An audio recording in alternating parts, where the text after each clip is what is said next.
Hello and welcome. We are at the top of the hour, so we'll go ahead and get started with our webinar. I'm Melanie and I will be the facilitator of your webinar today. Our presenter is Keith Mowry. Thank you for joining ANAB for our complimentary webinar with an update on the committee draft of ISO IEC 17067. Please note that we are recording this webinar, so it will be available for viewing in the future. Just some logistics before we get started. Due to the number of attendees today, everyone will remain muted for the duration of the webinar. Please enter your questions into the Q&A box. We have planned time at the end of the webinar to answer any of the questions asked. Again, our presenter today is Keith Mowry. Keith is the Senior Manager, Business Development at ANAB. He's also ANAB's representative on the ANSI International Conformity Assessment Committee, or ICAC, which is the national mirror committee to ISO CASCO.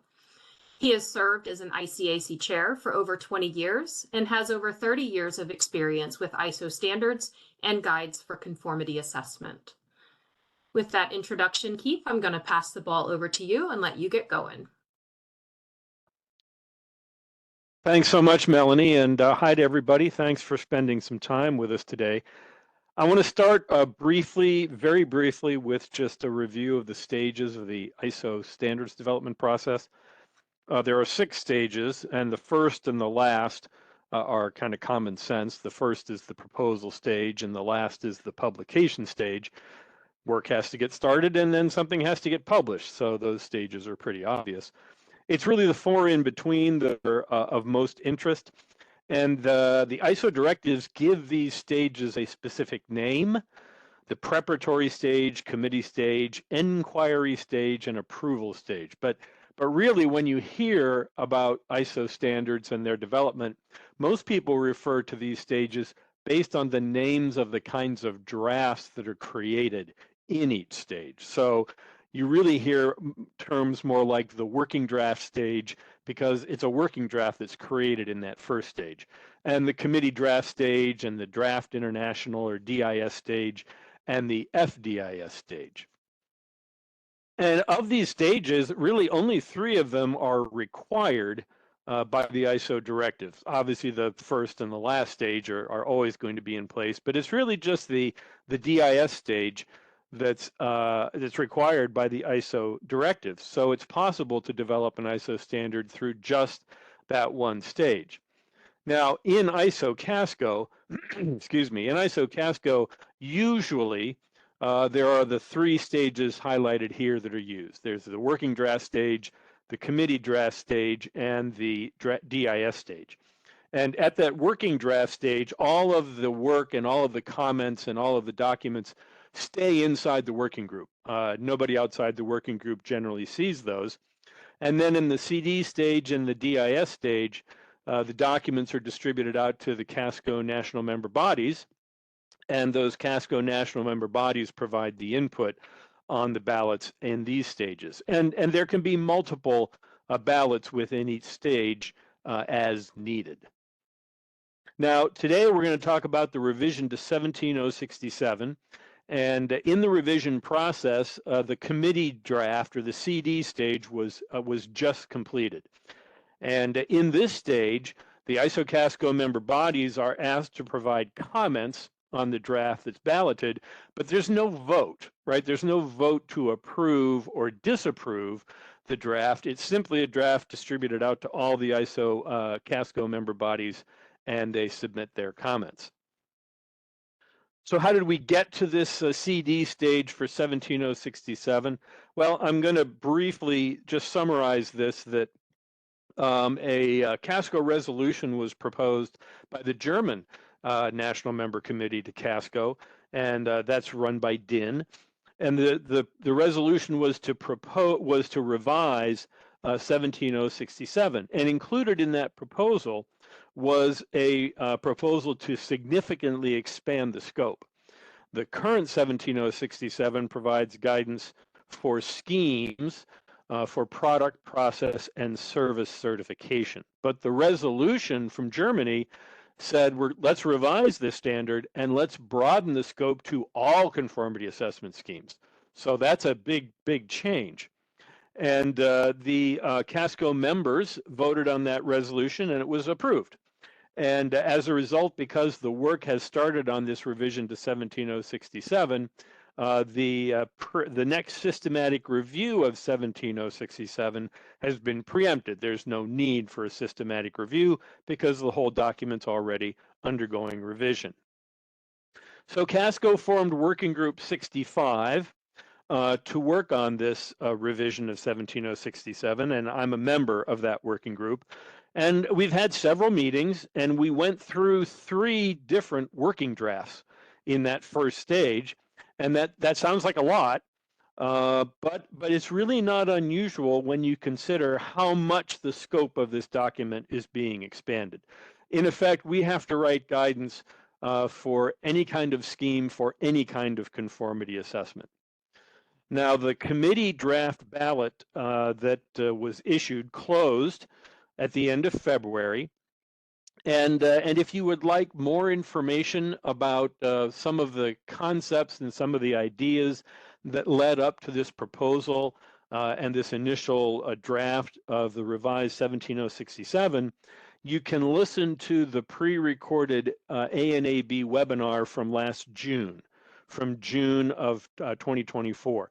And that webinar went into some depth about the background and the context for this revision. Today, what I want to do is I want to walk through a general summary of what was in that committee draft. And I hope you jot down your questions, because as Melanie said, we've got time at the end for those, and I'm looking forward to addressing those. So I'm going to go section by section, and each ISO standard has a first section of scope, and that's usually not the most interesting part of the standard, but here it might be because of how significant this scope expansion is. So the scope is rewritten to indicate that the guidance in the document applies to the entire field of conformity assessment for any kind of scheme that can be used in the field of conformity assessment. And also, we have a section 2 on normative references, which references ISO IEC 17000. That's the terminology standard for the conformity assessment standards in ISO, and all of the ISO CASCO standards reference ISO IEC 17000 for terminology. So you wouldn't think that that's a particularly noteworthy reference, but what we're going to see is that in several instances, the revised 17067 is actually almost like an extension of 17000. And the content of the revised 17067 is going to add new content to the conceptual foundation for all ISO standards on conformity assessment. That's because it's going to address the entire field of conformity assessment. And so the CD also has a section 3 on terms and definitions, typical of all standards. And in this section, there were 23 terms that are defined. And of those 23 terms, 22 are exact duplicates taken right from ISO IEC 17000. In the working group, we thought it was important to repeat all these definitions because they're so critical to understanding the guidance for schemes that we're going to be providing in the document. And this is the kind of our first indication of how tightly linked 17000 and 17067 are going to be. 17000 provides the terms and definitions for the entire field of conformity assessment, and 17067 is going to attempt to provide guidance for schemes for the entire field of conformity assessment. Now, of all the definitions that are included, probably the most important is the definition of conformity assessment scheme or conformity assessment program. These two terms, scheme and program, mean the exact same thing in ISO. There is absolutely no difference between the two. Some folks use the term scheme, some folks use the word program, and that's just fine. And this is obviously critical because this is what the guidance in 17067 is all about. So the definition of scheme or program, or conformity assessment scheme or conformity assessment program, is it's a set of rules and procedures, and those rules and procedures cover three different things. It's a set of rules and procedures that first describes the objects of conformity assessment. It's second, the rules and procedures identifies the specified requirements. And third, the set of rules and procedures provides the methodology for performing conformity assessment. So by this definition, the definition of scheme or program shows us that a scheme or a program is intellectual property. It is information. It's information comprised of rules and procedures. Now, the term methodology is prominently featured in this definition of scheme. And it is the one new term that has been defined in CD 17067 and that does not appear in ISO IEC 17000.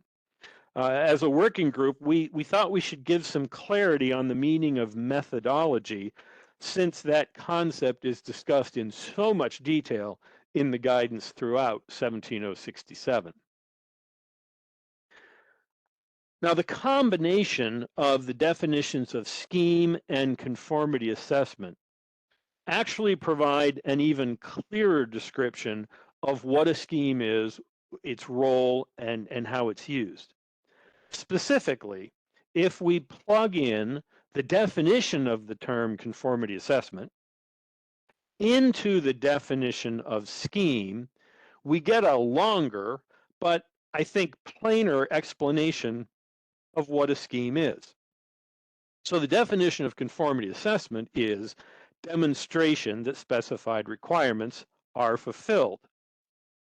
When we make the substitution, when we put the definition of conformity assessment into and substitute it into the definition of scheme, here's what we get. A scheme is a set of rules and procedures that describes the objects of conformity assessment, identifies the specified requirements, and provides the methodology for performing demonstrations that specified requirements, the ones identified in the scheme, are fulfilled by objects of conformity assessment that are described by the scheme. So, this is a much longer definition, but I think it shows, it helps explain what the methodology is, and it shows the relationship between the objects of conformity assessment, specified requirements, and the methodology. So we've got sections 1, 2, and 3, and here in section 4, we start the actual guidance content within the revised 17067. And it stresses right off the bat that schemes are rules and procedures. Schemes are information. And it indicates, it helps explain that these rules and procedures in a scheme are not necessarily unique in each scheme. Schemes can share common sets of rules and procedures between each other. And it also explains that the documentation of the rules and procedures that comprise a scheme can be a single document. All the rules and procedures can be captured in one document. Or it explains that the rules and procedures can actually be in a variety of different documents that are referenced from a top-level document, kind of an umbrella document that defines the scheme. In addition, the guidance tells us that schemes are not always documented. For example, it indicates that a scheme can be created through a verbal agreement and exist only in the context of that verbal agreement. And it explains that the extent of how a scheme is documented can be related to whether the scheme is only going to be used once for one specific demonstration of conformity or demonstration of fulfillment, or whether the scheme is intended to be used on an ongoing basis for many, many, many different individual demonstrations. Now, the guidance also provides information and explanation about conformity assessment systems. And a conformity assessment system, this concept was redefined in the revision in 2020 of ISO IEC 17000. The guidance discusses conformity assessment systems as rules and procedures. So a system is still rules and procedures, but it's not rules and procedures for performing conformity assessment. A system is a set of rules and procedures for something different. And that something different is rules and procedures for managing, developing, and maintaining a scheme. So it's a set of rules and procedures for maintaining and developing another set of rules and procedures. And that's a little different than the old definition of conformity assessment system.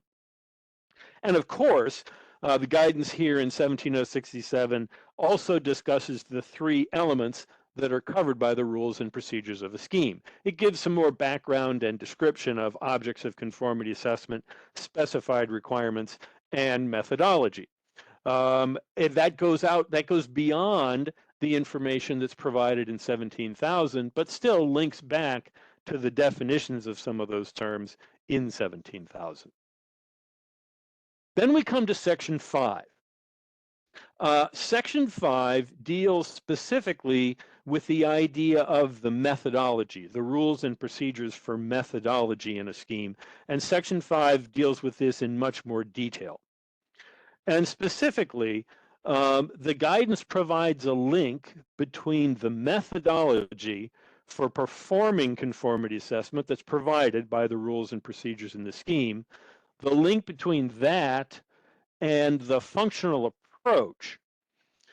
The functional approach is an idea that's described in ISO IEC 17000 Annex A, and it's usually represented by this diagram. If you are a reader of ISO IEC 17000 or have heard about the functional approach, you've probably seen this diagram before.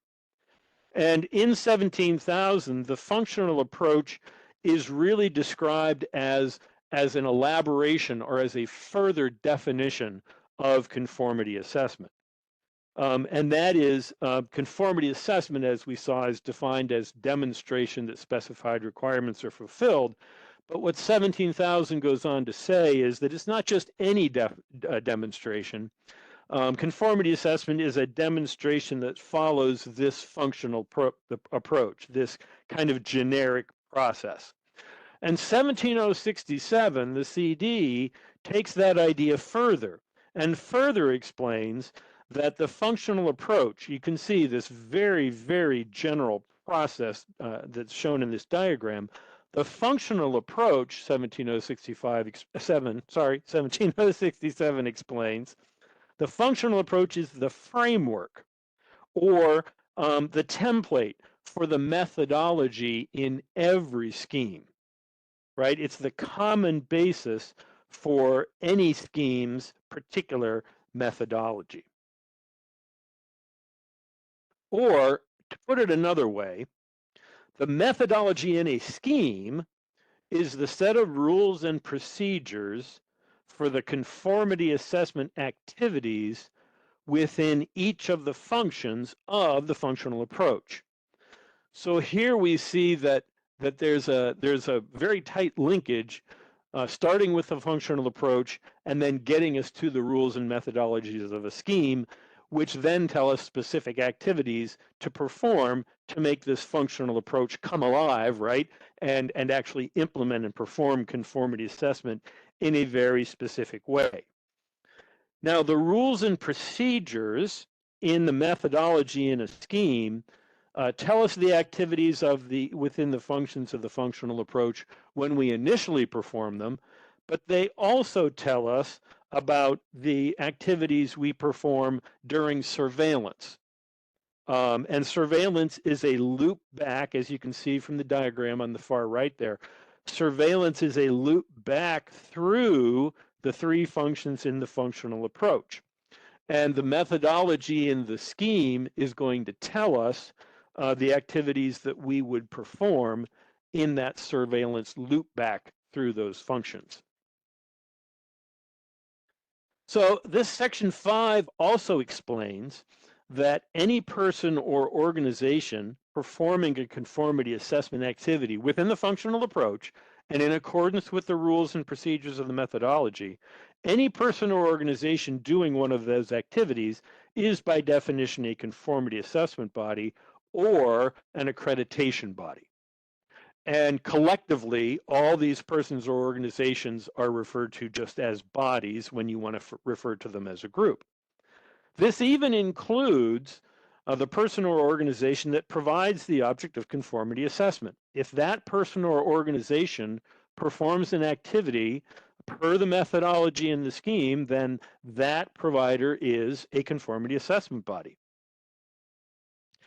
17067 also introduces guidance about the nature of the scheme. It talks about how you can balance, on one hand, the flexibility or broad application that is provided when a scheme gives you a very general methodology. General methodology means the scheme is extremely flexible. You can apply it to a broad range of situations. And a balance with the highly consistent assurance that you get from a methodology that's very detailed. So when the scheme methodology is very, very prescriptive and extremely detailed, then the demonstrations of conformity or the demonstrations of fulfillment that are carried out in accordance with that very detailed methodology are going to be extremely consistent, but they're not very flexible. And sometimes when you're really flexible, there can be some variation in the assurance that you get from the demonstrations. So it's a balancing act. And 17067 talks about striking the balance that's going to be right for any given situation between flexibility and detailed methodology. It also explains that the bodies, conformity assessment bodies and accreditation bodies, it explains that the bodies choose the rules and procedures for activity when those rules and procedures are not specified or provided by the scheme. Now, this really isn't actually guidance. This is more of a truism. When you stop and think about it, every person or organization is going to follow the rules and procedures in the scheme to perform the activities that the scheme says needs to be performed. However, if the scheme is silent and doesn't provide a particular type of detail, then the person or organization doing the activity is going to have to decide for themselves how to do that part of the activity. And that's just the nature of how things work. If they don't decide, then they can't complete the activity. So this is a truism that's interesting about schemes, which is the bodies decide any details that the rules and procedures of the scheme do not prescribe. Okay, then the guidance deals with the details about the activities that the methodology addresses. Okay, it gives you guidance and talks about the fact that the methodology, the rules and procedures for methodology in the scheme are going to indicate what activities are going to be performed. It can indicate who is going to perform each individual activity. The scheme might set rules and procedures for when the activity is performed, where the activity is performed, how often the activity is performed. These are the kinds of details that the guidance talks about in terms of what the methodology really gives on a practical basis. In particular, the guidance specifically discusses the statement of conformity, which is a concept defined or referenced, I should say, in ISO IEC 17000. And the statement of conformity is by definition issued during attestation, which is part of the review decision attestation function in the functional approach. This statement of conformity is different than a statement that is issued in reports of activities like testing, inspection, or validation and verification. And the guidance helps describe how these two are different. Both are valuable and both can contribute significantly to conformity assessment, but they're two different kinds of things. And finally, guidance is provided on one of the most scheme-dependent aspects of conformity assessment. And we've kind of alluded to this already, and that's surveillance. So the guidance explains that it's the scheme. It's the scheme that tells us first whether surveillance is even going to be performed. And if it is going to be performed, it's the scheme, the rules and procedures for methodology that provide the details of what activities are going to be performed, who performs them, when, where, and how often. And it helps us understand that the activities during surveillance may not be the same, may be different than the activities, and the details of the activities may be different than what was prescribed for the initial activities walking through those three functions. The preceding sections provided kind of the conceptual building blocks of schemes and showed the strong linkages and showed how 17067 actually explains and elaborates actually on content in ISO IEC 17000. So with all that in place, the document is now can provide a discussion about many different specific types of rules and procedures that you can include in a scheme. And this content is very similar to the comparable content that's in the existing 17067. So this is going to look familiar to those of you who are already familiar with 17067. Now, the specifics in this part of the guidance are almost entirely about the rules and procedures for methodology. There are numerous examples, and there's a lot of detail, and there's a lot of topics that are covered. As a matter of fact, this section, section 6, is the longest section in the standard. Now, the focus here on rules and procedures for methodology is really kind of common sense, and it's something that I think everybody would expect.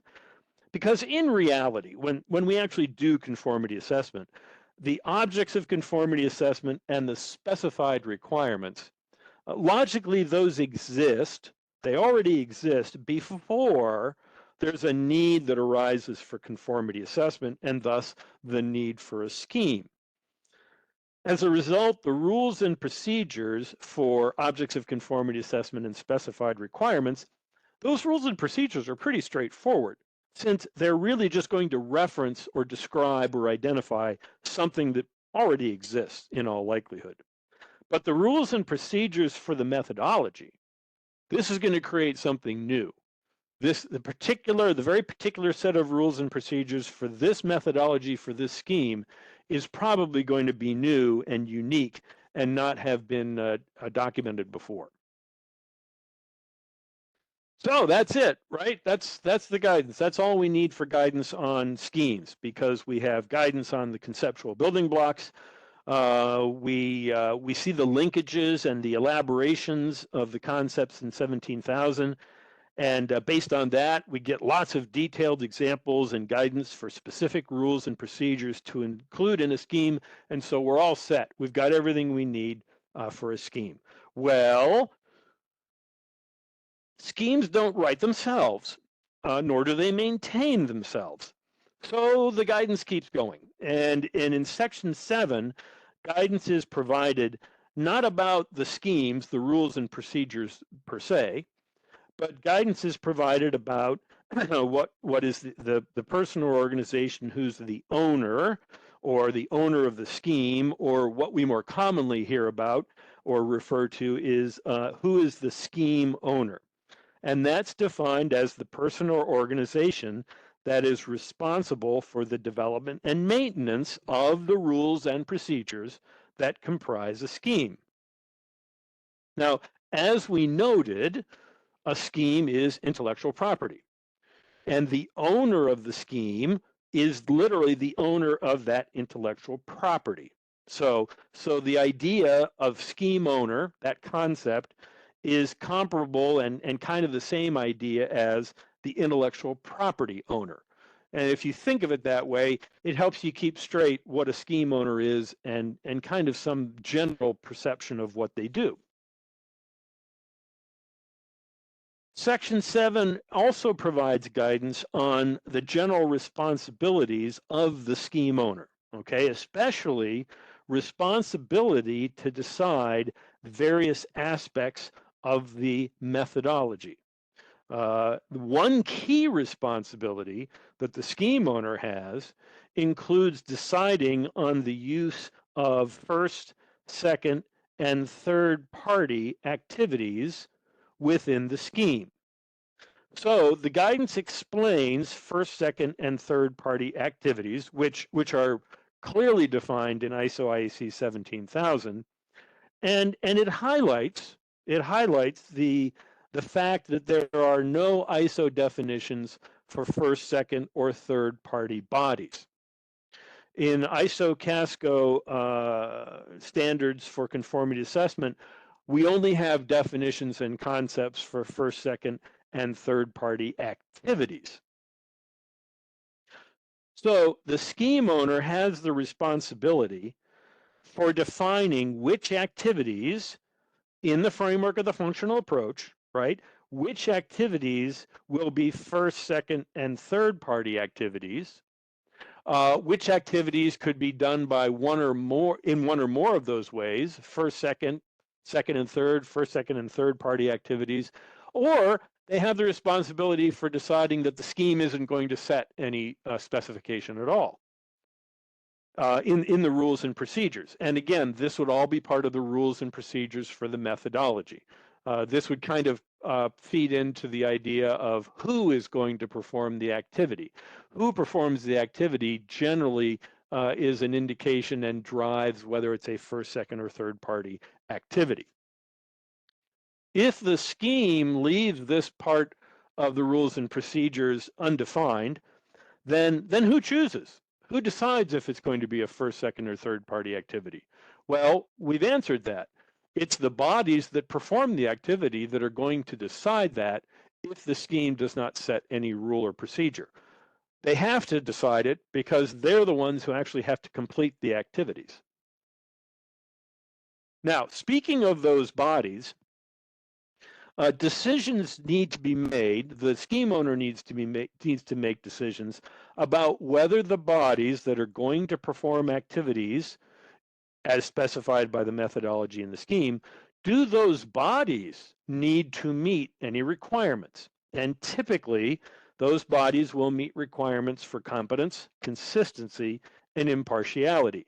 And of course, most of you will recognize that those are the kinds of requirements provided by other ISO CASCO standards for conformity assessment bodies and accreditation bodies.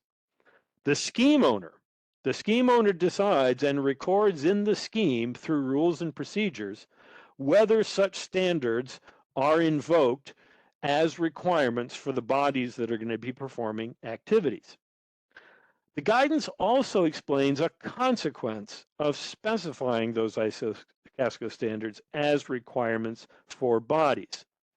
Because most of those standards, not all of them, but many of them, not only set requirements for competency, consistency, and impartiality for bodies, those standards also specify some methodology that the body is required to follow when it does conformity assessment activities. And there's a really good example of this in ISO IEC 17021-1, which sets requirements for management system certification bodies.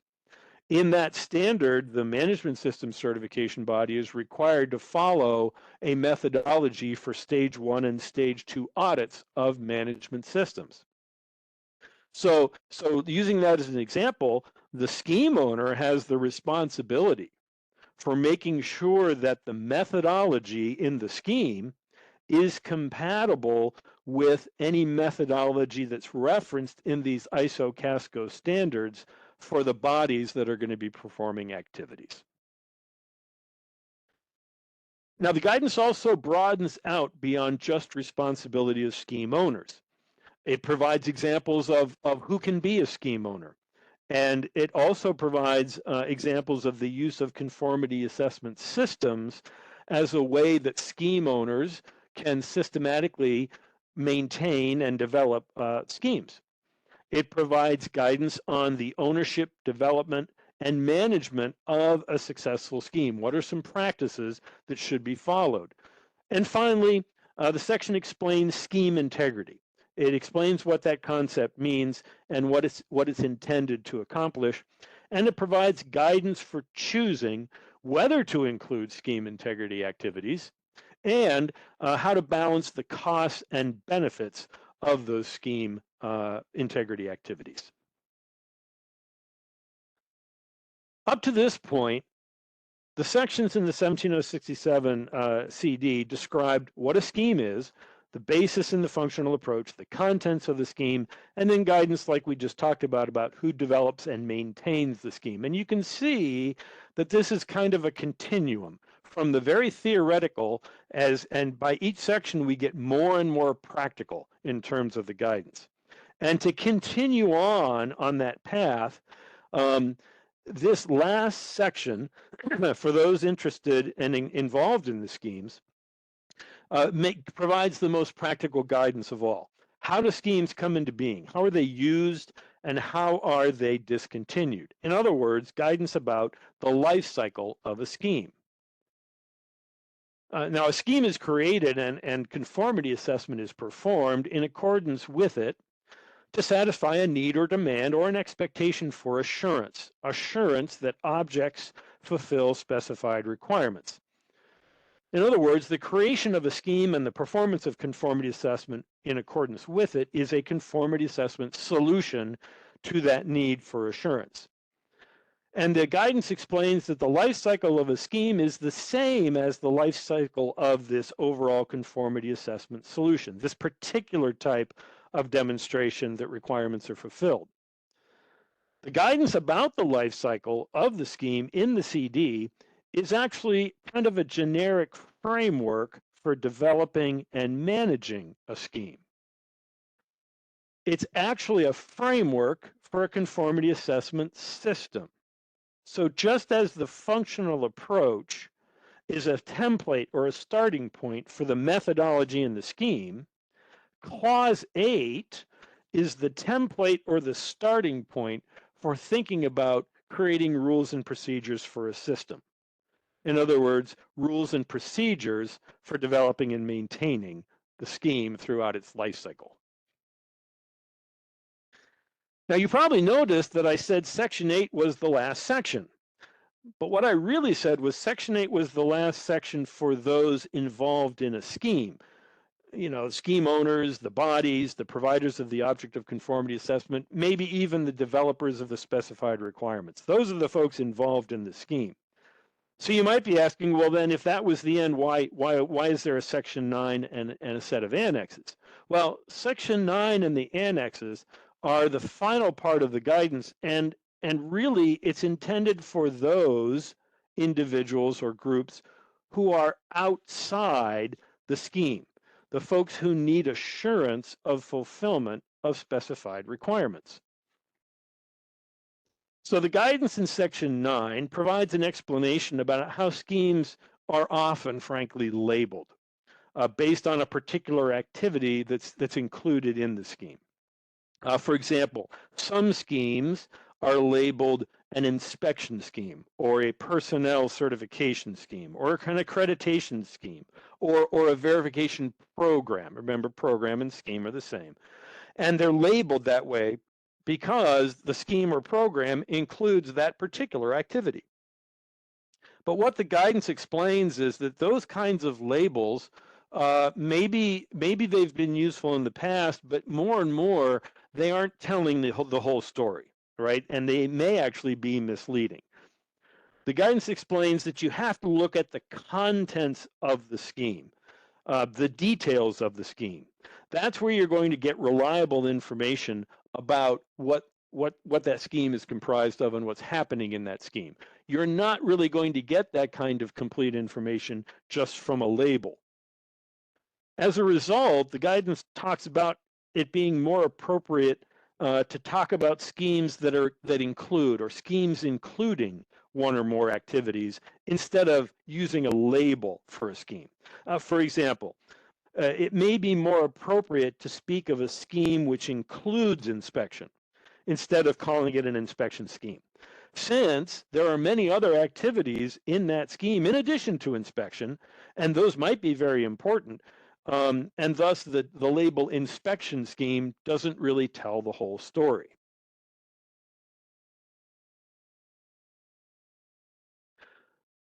So the guidance in Section 9 leads directly into the information in the various annexes.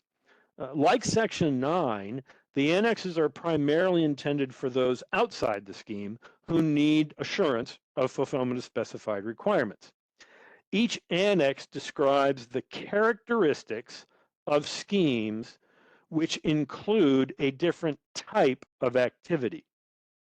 In addition, each annex includes examples, or at least one example, of schemes which include the specific activity and shows how those kinds of schemes can also involve other activities, the other activities that can be included in those kinds of schemes. Now, these annexes are intended to be combinable. In other words, users can combine multiple annexes to create guidance, their own guidance, for a single scheme which includes the related combination of activities. That's kind of a complicated statement. So let me try to illustrate that with an example. In the guidance, Annex A describes schemes which include certification as an activity, and which schemes which also describe a product, process, or service as an object of conformity assessment. You'll recognize that Annex A here, this is the content of the current 17067. And a scheme like that includes certification as an activity, that scheme might also include testing as an activity. Annex F in the guidance provides guidance about schemes which include testing as an activity. So the combination of Annex A, guidance about schemes which include certification of products, processes, and services, and Annex F, guidance about schemes which include testing, those two annexes can be combined and used as the guidance for a scheme that includes both testing and this kind of certification as activities. So the big picture. In the broadest sense, what are some of the general conclusions, excuse me, that we can make about this CD of 17067? First, CD 17067 is a logical flow of guidance from the very theoretical to the very practical, all the way through to guidance for the users who are not even involved in the conformity assessment scheme, but who may need to understand it, accept it, and have confidence in it. Second, the guidance is also designed to be a reference, to consult without reading the whole document. Now, initially, a user might read the entire document. It would be a big task, as we see it's a big document. But on an ongoing basis, users are probably going to want to consult the guidance to pick and choose individual sections or clauses or annexes as the need for guidance specific to what they need at that particular point. And the guidance is intended to be used in that manner as well. Really, in the broadest sense, the general application of 17067 can be understood in the context of the principle that everything is created twice. So the first creation is a thought or idea or a design. And under this principle, the second creation is the creation in the physical or practical realm of that thought or idea or design. So in the context of this principle, ISO IEC 17000 provides the terms, concepts, definitions, and ideas that are needed to create conformity assessment as a thought or as an idea, as a potential, conformity assessment solution. So ISO IEC 17000 gives us the tools for that first creation. 17067 provides guidance for the second creation, specifically for creating a scheme, for creating the basis for actually performing conformity assessment in the physical or practical realm. It gives us guidance to create the specific details and activities that are actually going to be performed to provide assurance. And finally, because it's so general, and because 17067 covers the entire field of conformity assessment, it can be used as the basis, as the starting point, the starting document for guidance for conformity assessment schemes in specific fields. In other words, a specific field could take 17067 as general guidance and add on to it to create guidance for conformity assessment schemes unique to their field. And this is actually starting to happen already. The ISO IEC JTC1, Subcommittee 42, Joint Working Group 6, which is developing guidance for conformity assessment schemes for AI systems, is giving serious consideration to exactly this kind of an approach. And these kind of field-specific guidance documents, they're going to be very helpful because it's going to be very easy to see the commonalities and the differences in conformity assessment schemes in different fields, because they're all going to share the same basis and start from the same general ideas. So there's your summary of the content of the CD. What comes next? Well, the CD ballot closed, and again, it was only for comments. There was no vote. And there were not approximately 501 comments submitted on the CD. There were actually exactly 501 comments received in response to the CD. And those comments are now being reviewed by the working group conveners and the Secretariat. And I can share with you that the leaders of the working group have indicated that there will not be a need for the setup of a separate drafting group. And why is that significant? Well, a drafting group is often formed when the comments to the document are so extensive and require so much change that a small group needs to consider all that and figure out how to process all those comments and try to implement all that change. So the fact that a drafting group is not needed is a general indication that there is not going to be a need for a very major reconsideration of whole parts of the particular document.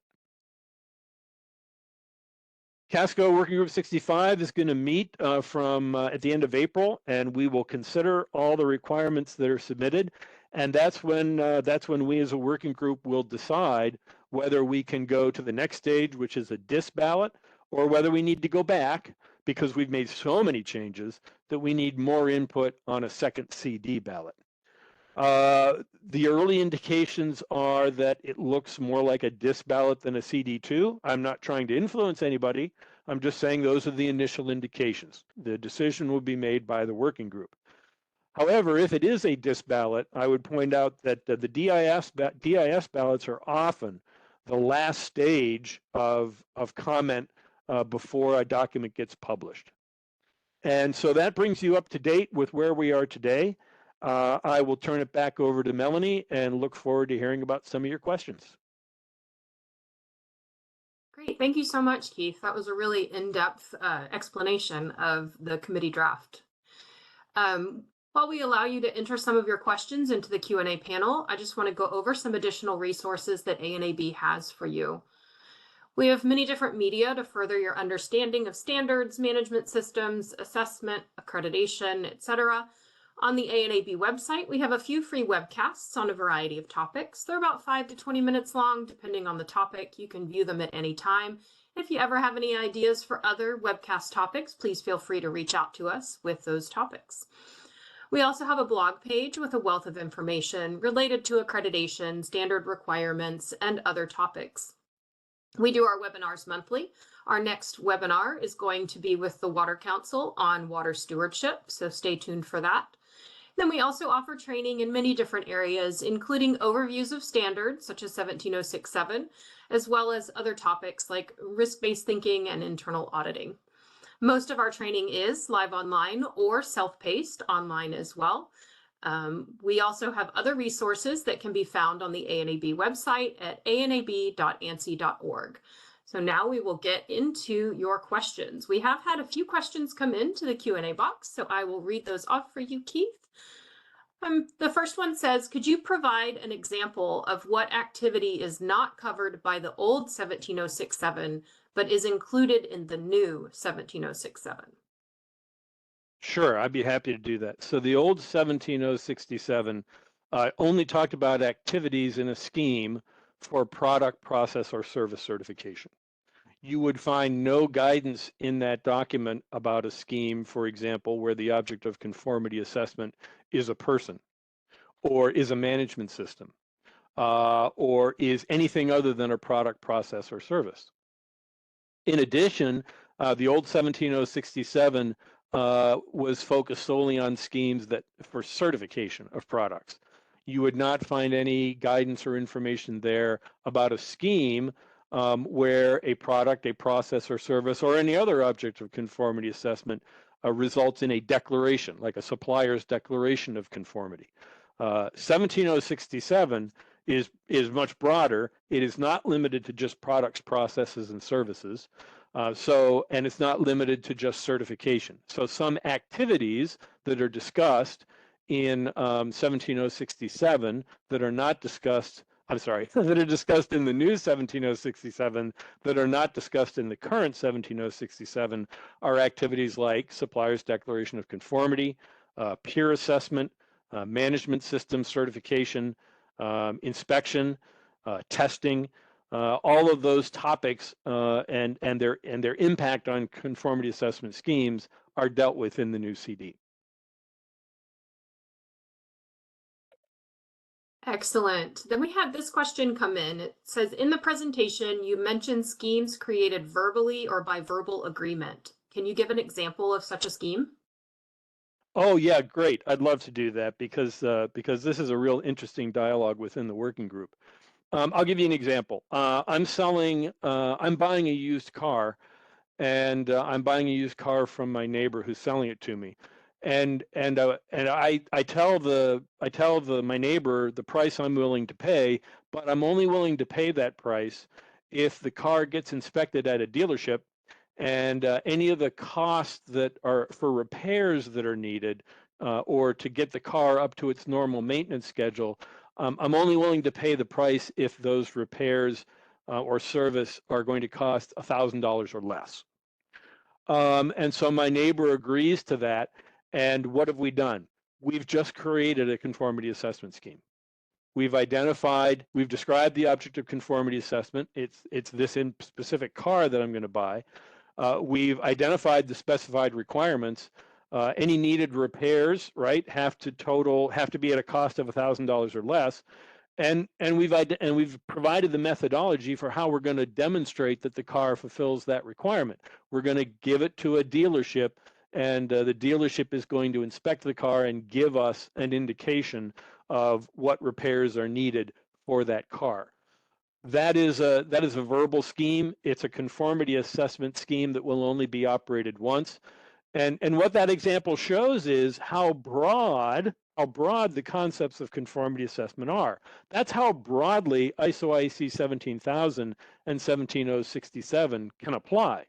Now, some folks would say, "Oh, well, that's ridiculous. That's silly. That's not conformity assessment. That doesn't look anything like the kinds of bodies and activities that are in ISO CASCO standards."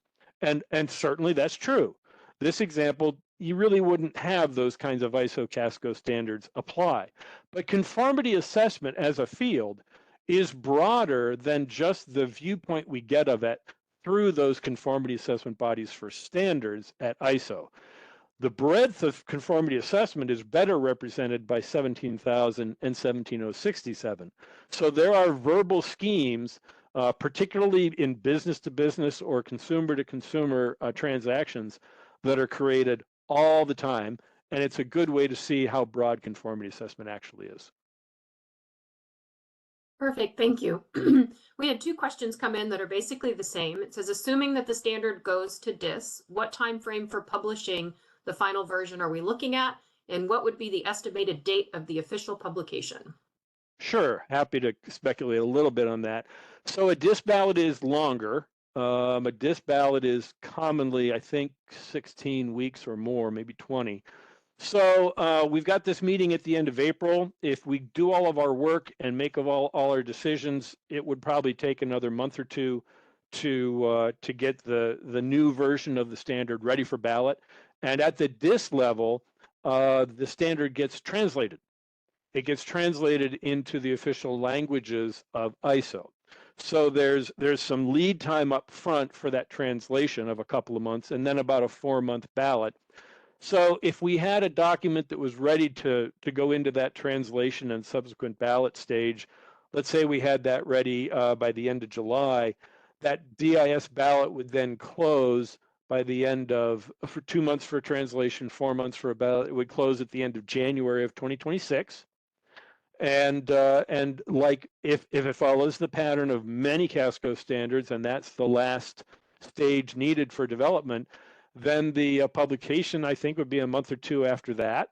So we're looking at February, March, maybe April 1st of 2026, which is just a year from now. That would be a likely scenario, no guarantees, of course, but certainly that could be a very likely scenario.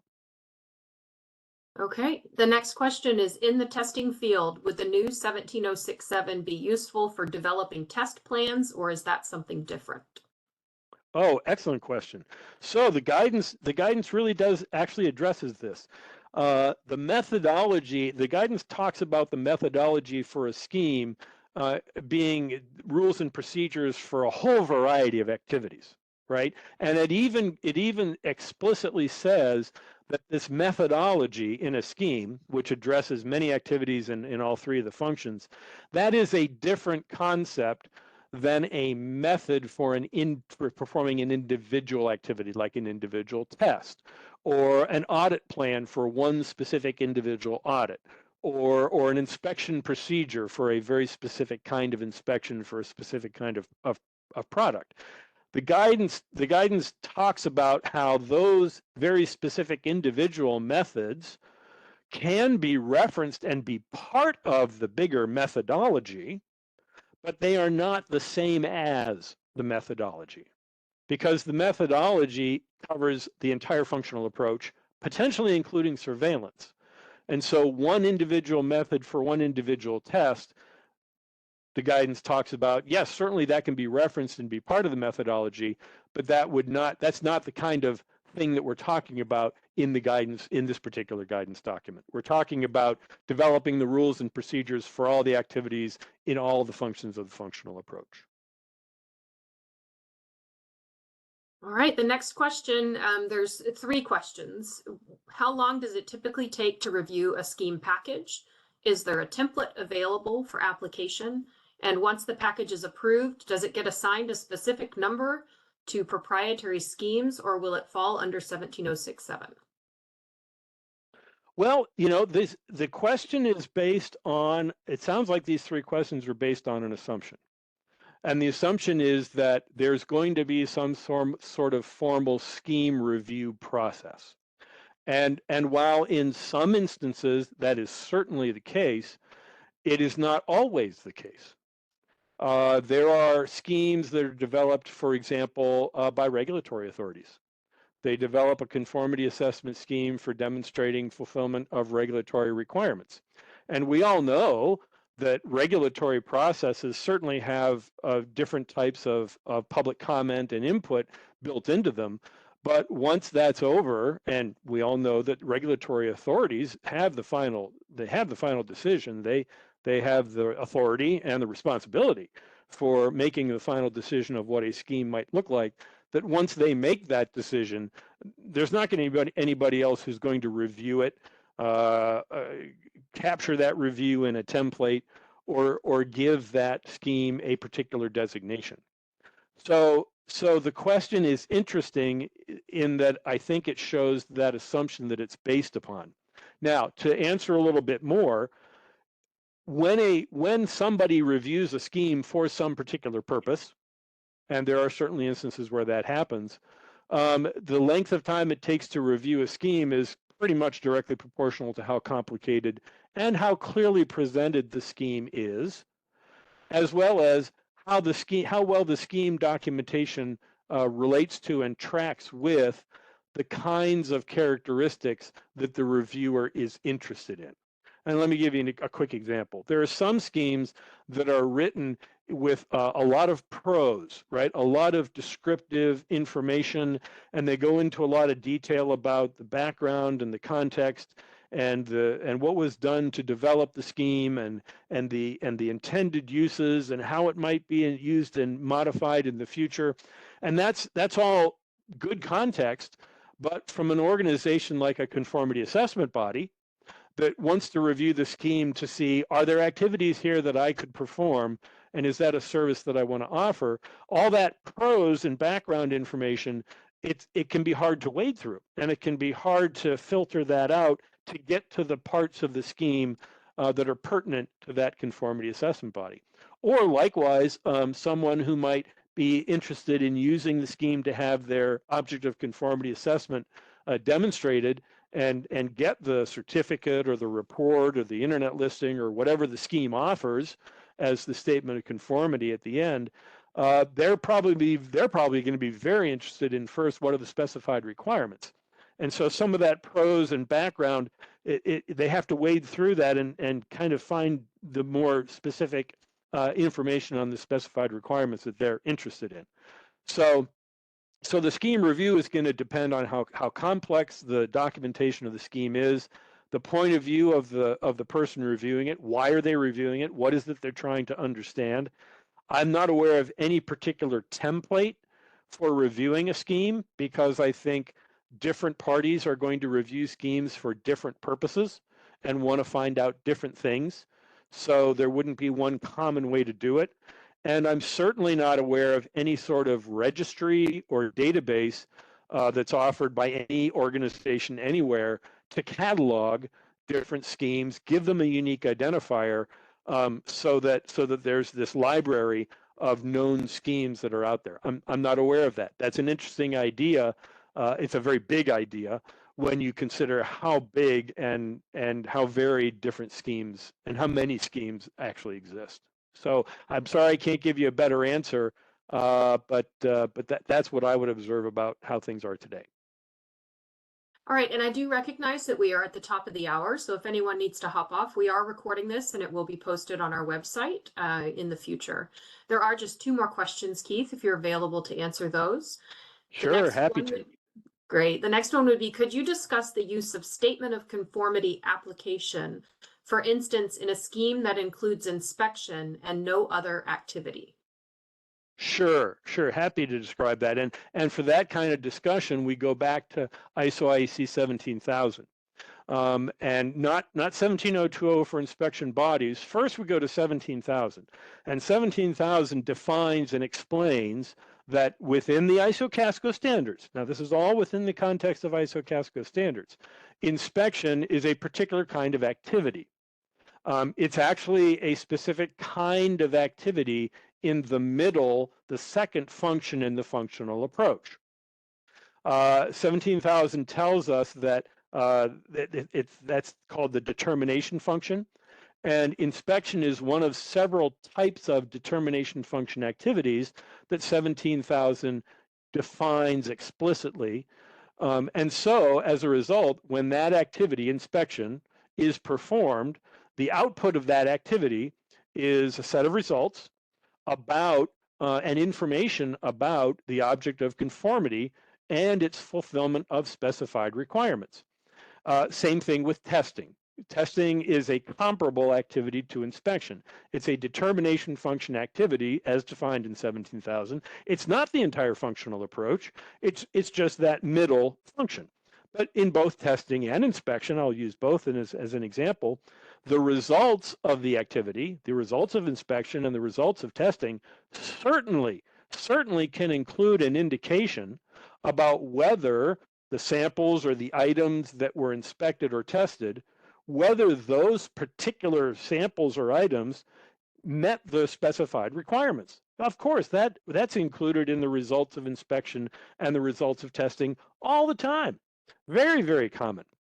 right? But within the context of the functional approach, that activity and the publication of those results, that's just the middle step. And what 17,000 says is conformity assessment continues on after that. And it continues on by the activities of review, decision, and attestation. So by definition, for when you see a conformity assessment activity like inspection or like testing, where you have samples or items or things that get inspected or tested, and then you get a report back, right? You get a report that says, here are the results of the inspection and the testing, and including perhaps, here's a statement that says the items that or the samples we tested or inspected, they met the requirements. That is the middle piece of the overall conformity assessment process. And in some cases, in some scenarios, under some contracts, right, that's it. That's the end of the process. And that's fine.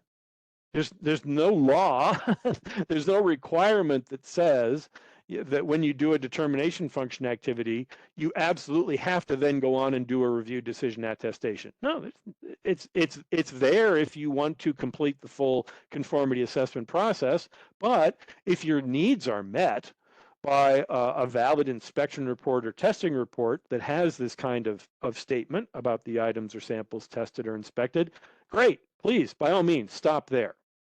But 17,000 differentiates that statement in those results from a statement of conformity, which is issued during the review, decision, attestation function. It can, by definition, it's only issued after a review is performed. It's only issued after a decision is made that the demonstration of fulfillment of specified requirements is suitable, adequate, and effective. And therefore, that's the only point at which the statement of conformity in that function gets issued. It doesn't mean that every conformity assessment ends with that review, decision, and attestation function. Many conformity assessment processes just stop with the inspection report and the test report, and everybody's very satisfied with that. And so that's the distinction that I think 17067 tries to make. Okay, great. We have one more question, and while you answer that question, I will put up our contact information. If you have any questions after the webinar is complete, or if you're watching the recording and have any questions, please feel free to reach out to us at either of the email addresses on the screen. The last question is, did the group consider the European definition of certification scheme in updating the standard? To the extent that the European definition of certification scheme is harmonious with the definition of conformity assessment scheme in ISO IEC 17000, then the answer would be yes. If the definition of certification scheme, the European definition of certification scheme, is for the purposes of the market in Europe, is different or varies from the general definition of conformity assessment scheme in ISO IEC 17000, then the answer would be no. Certainly there are many fields where certification is not defined the same way as it is in ISO IEC 17000. Within ISO and IEC standards, there's actually an ISO IEC directive that indicates that whenever a standard, an ISO or IEC standard is going to be published that pertains to conformity assessment, there's a directive that actually requires the terminology in 17,000 to be normatively referenced, and there's a prohibition about changing or interpreting the terminology in 17,000. Now that's just for ISO IEC standards. It's to keep ISO IEC standards internally coherent. Certainly other standards at the regional, national, or industry sector level in a particular context, they may have a different understanding of what that word certification means, and they define it differently. And so you have to be aware of the context you're in so that you know which kind of terminology applies. I'm not directly familiar with the European definition of certification scheme, but that would be where I would tell you to do the comparison. Look at that definition compared to the general definition of scheme or conformity assessment scheme in ISO IEC 17000, and then you'll be able to see how much 17067 may or may not apply in the European context of a certification scheme. Excellent. Thank you so much, Keith. That was the last question that we had in the Q&A box. I appreciate you presenting this webinar for us and providing us all of the information about 17067. I look forward to hearing about the draft international standard and seeing this standard come to publication. Thank you and have a great rest of your day.